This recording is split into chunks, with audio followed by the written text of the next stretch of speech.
How Russia lost 4,000 tanks in Ukraine. Russia has lost more than 4,000 tanks since the start of all-out war in Ukraine last February, Kyiv's military said on Tuesday. In an update posted to social media, the General Staff of Ukraine's armed forces said that Russia had lost a total of 4,006 tanks since February 24, 2022. This is an increase of 9 in the past 24 hours. The war has cost both sides significant numbers of both military equipment and lives. But it is hard to build an accurate, independent picture of just how many tanks Russia has lost in the conflict so far. However, experts have told Newsweek that Ukraine's figure may well not be far from the truth, allowing room for error, and a reflection of a pattern of failures in Russia's tank battalions since the early days of the conflict in February 2022.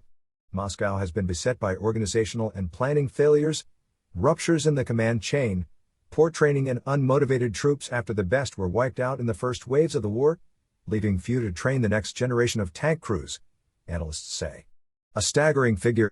It's a very, very high figure, Ed Arnold, a research fellow at the London-based Royal United Services Institute think tank, told Newsweek. It's a significant loss. The tallies published by Kyiv are probably more accurate than other estimates, because the Ukrainians are actually on the battlefield, according to former British Army Colonel Hamish de Bretton-Gordon, who previously commanded UK and NATO chemical, biological, radiological and nuclear defense (CBRN) forces. I wouldn't have thought it's far off the truth, but it's a staggering figure, de Bretton-Gordon told Newsweek. Even with some room for error, it is nonetheless showing that there has been a massive loss of armor, predominantly on the Russian side, he argued.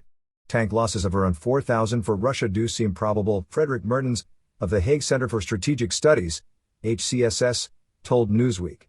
Estimates on Russian tank losses do vary by each count. According to the Dutch open-source outlet Oryx, which monitors both Ukrainian and Russian military losses, Russia has lost 2,047 tanks as of Wednesday. The figure from Oryx, which only includes visually confirmed losses, is likely to be a bare minimum, experts say. By contrast, the Ukrainian tally, almost double that registered by Oryx, is likely to include not only Russia's destroyed main battle tanks, according to analysts, but other types of armored vehicles, as well as vehicles which are operational but no longer in Russian hands. Whatever the exact figure is, it still represents a substantial hit to Russia's armored capabilities. And experts have repeatedly pointed to the same problems plaguing Moscow's forces since the beginning, which they say are continuing to contribute to mounting tank losses. Failings clear since the beginning. Ultimately, this was a failure of planning, Arnold said. The Kremlin's forces did not anticipate Ukraine's fierce resistance, he argued, adding that Russia therefore did not use its tanks properly when they were first put into battle. When you don't use them properly, they're very vulnerable, Arnold said. The poor planning compounded everything. Other experts agree. Analysts point to images and footage of Russian tanks in long columns in the first days and weeks of the war, and how often tanks would be deployed without infantry support or in built-up areas. Ukrainian forces were well equipped to ambush Russian tanks in this type of environment, Arnold said. These are examples of tactics that competent commanders would avoid at all costs, according to Paul Van Hooft, an analyst at the HCSS, told Newsweek. But they kept doing it. Due to the mistakes of the early operations, any elite tank crews were taken out in the early part of the war, de Bretton-Gordon said. Because they lost so many tanks in the first stage, they were not really able to use them again, as they would, in the sort of second phase of the war, Arnold said. With many of its advanced tanks gone and the more experienced operators killed, Russia had to turn to rushing new recruits through training. A lack of training, lack of discipline, and lack of motivation shone through in so many instances for Russia, Van Hooft said. With many of the elite troops killed in the first 6 months, Russia has continued with tactics of throwing machines and people at the problem, he added. A similar principle has applied to the tanks, analysts say. Reports that Russia has resurrected antiquated tanks, such as the T-54 or T-55, for use in Ukraine have widely circulated in recent months. The Russian military will likely experience greater numbers of casualties by fielding these older tank systems in Ukraine, the Washington-based Institute for the Study of War think tank said in March. What Russia has had to do very quickly is actually start to rely far more on those ones that they had in storage, which will all be in varying degrees of serviceability, Arnold said. Relying on older kit, including tanks brought out of storage, has made the Russians sitting ducks for Ukrainian tank crews now accessing Western tanks that are able to fight at night, de Bretton-Gordon said. There are questions over just how many of these mothballed tanks Moscow would have been able to make operational, Van Hooft said, and just how many have been cannibalized to keep the others working. Many of these older, resurrected tanks will have been lost, and have likely contributed to the Ukrainian General Staff's figure of 4,000. They may go some way towards explaining the difference between Ukraine's tally and the count published earlier this year in the Military Balance, an annual report on the state of each country's armed forces compiled by the International Institute for Strategic Studies think tank. The Military Balance reported that in early 2023, Russia had 1,800 operational main battle tanks. Considerations around pulling old tanks into battle, as well as the counting of armored vehicles alongside tanks, will help explain why this figure is less than half of Ukraine's estimated Russian losses, experts say.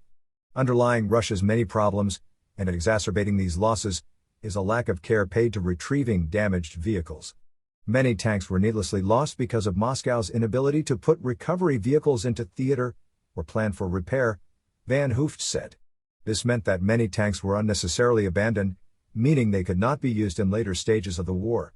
Ultimately, a figure of 4,000 tank losses, even if this estimate is on the high side, comes down to a combination of poor planning, a lack of movement, weak command, insufficient training, and turning to older tech to fill the quickly emerging gaps.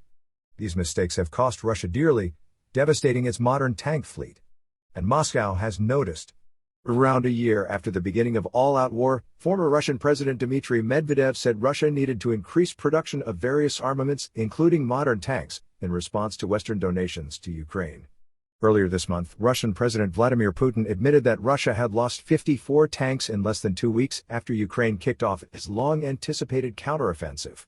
If Russia hopes to rebuild a modern tank force of around 2,000 up-to-date tanks, it's going to take them a long time, Debret and Gordon said. They just have never actually used tanks in the correct way since the invasion, Arnold said.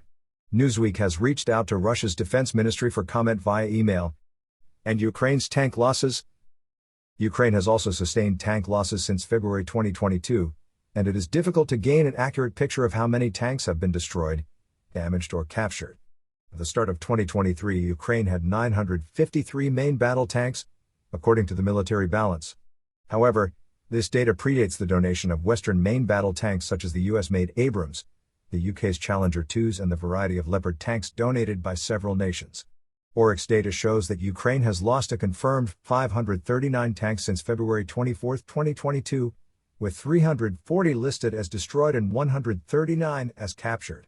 This tally includes 2 Leopard 2A4 and 3 Leopard 2A6 tanks, which would have only recently entered the fray. Do you have a tip on a world news story that Newsweek should be covering? Do you have a question about the Russia-Ukraine war? Let us know via worldnews@newsweek.com.